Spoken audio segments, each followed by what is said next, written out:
Hello. Welcome to my YouTube channel. स्वागत है आप सभी का मेरे यूट्यूब चैनल पे। मैं पढ़ा रही हूँ सामाजिक विज्ञान क्लास 6 एनसीईआरटी और हमारा आज का टॉपिक है पूर्वाग्रह। मैंने आप लोगों को पिछली क्लास में पूर्वाग्रह से परिचय कराया था कि पूर्वाग्रह होता क्या है। इस टॉपिक में हम पूर्वाग्रह को विस्तार से पढ़ेंगे और समझेंगे। तो हम बात करते हैं पूर्वाग्रह की। अब हम बात कर रहे हैं ग्रामीण भारत पूर्वाग्रह की कि जो गांव में पूर्वाग्रह कैसे होता है और कैसे बनता है। गांव की बात करते समय लोगों के मन में सबसे पहले यह बात आती है कि आधा से ज़्यादा भारतीय गांव में रहते हैं। गांव के लोग आधुनिक प्रौद्योगिकी का इस्तेमाल करना पसंद नहीं करते हैं। जो गांव के लोग होते हैं वो आधुनिक प्रौद्योगिकी का इस्तेमाल करना पसंद नहीं करते, जैसे फ्रिज, कूलर, ये सब वो लोग इस्तेमाल करना पसंद नहीं करते हैं। फसल की बुनाई और कटाई के समय परिवार के लोग खेतों में 12 से 14 घंटे तक काम करते हैं।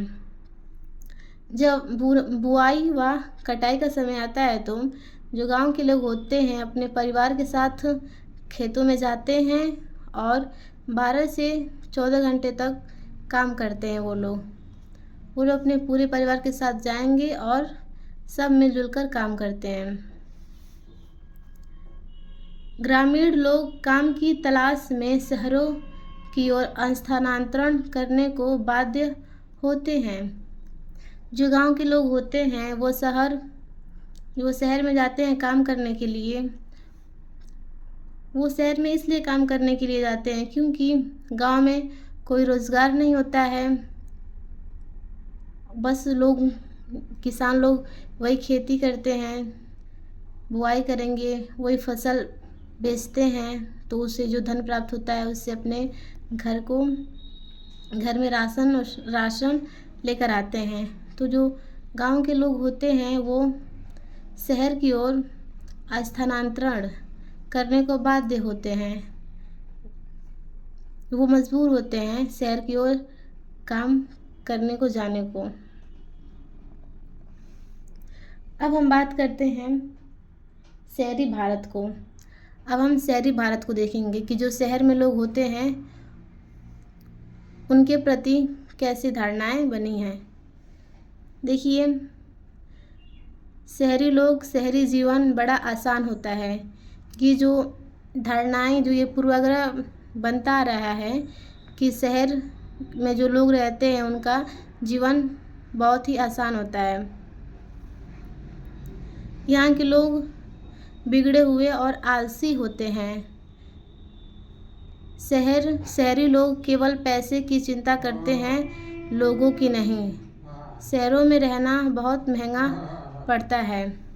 तो ये जो धारणाएं बनी हैं कि शहर में जो लोग रहते हैं उनका जीवन बहुत ही आसान होता है और वे लोग बहुत बिगड़े और आलसी होते हैं। वे केवल पैसे की चिंता करते हैं, लोगों की नहीं। ये धारणाएं बहुत पहले से चली आ रही हैं। देखिए, पहले से आप किसी व्यक्ति या किसी वस्तु के बारे में आप पहले से कोई धारणाएं ना बनाएं। देखिए, हर पक्ष का एक नकारात्मक और एक सकारात्मक पक्ष होता है। हम लोग नकारात्मक धारणाओं को कुछ अधिक बना लेते हैं। उसी के कारण आज हमारे भारत में भेदभाव अधिक देखने को मिलता है।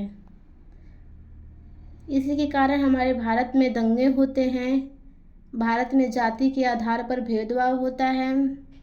इसी के कारण हमारे भारत में बहुत सारी समस्याओं का सामना करना पड़ता है। इसलिए हमें अपनी सोच ऐसी बनानी चाहिए कि हम सकारात्मक और नकारात्मक दोनों पहलुओं को देखें, समझें और फिर कुछ बोलें उस विषय के बारे में। अब देखिए, इसमें से कुछ कथन ग्रामीण लोगों को अज्ञानी की तरह देखते हैं, जबकि शहर में रहने वाले लोगों को आलसी एवं सिर्फ पैसे से सरोकार रखने वाला की तरह देखते हैं। देखिए, अब इसमें जो कथन है वो एक तरफा कथन है। ग्रामीण लोगों को अज्ञानी एकदम बना दे रहे हैं और शहरी लोगों को आलसी बना दे रहे हैं, जो बस पैसे की चिंता करते हैं, जो बिल्कुल गलत है। अब हम बात करते हैं पूर्वाग्रह की परिभाषा व डिफिनेशन कि पूर्वाग्रह होता क्या है। देखिए, जब हम किसी के बारे में पहले से कोई राय बना लेते हैं और उसे हम अपने दिमाग में बिठा लेते हैं तो वह पूर्वाग्रह का रूप ले लेती है। देखिए एग्ज़ाम्पल, कोई इंसान, कोई व्यक्ति है, उसके बारे में हम कुछ भी बोल देते हैं, जैसे वो आदमी बहुत ही गुस्सैल है, बहुत ही झगड़ा करता है। ऐसे जो हम लोग बोल रहे हैं उस आदमी के बारे में और उससे बिना मिले बोल रहे हैं। हमें नहीं पता है कि वो कैसा है, उसका स्वभाव कैसा है, बस हमने उसके बारे में अपने दिमाग में कोई धारणा बना ली है, कोई बात बिठा ली है कि हाँ वो व्यक्ति वैसा ही है। उसी को पूर्वाग्रह कहते हैं। हम किसी के बारे में बिना मिले बिना जाने कोई भी राय बना लें उस व्यक्ति के बारे में, वही पूर्वाग्रह होता है।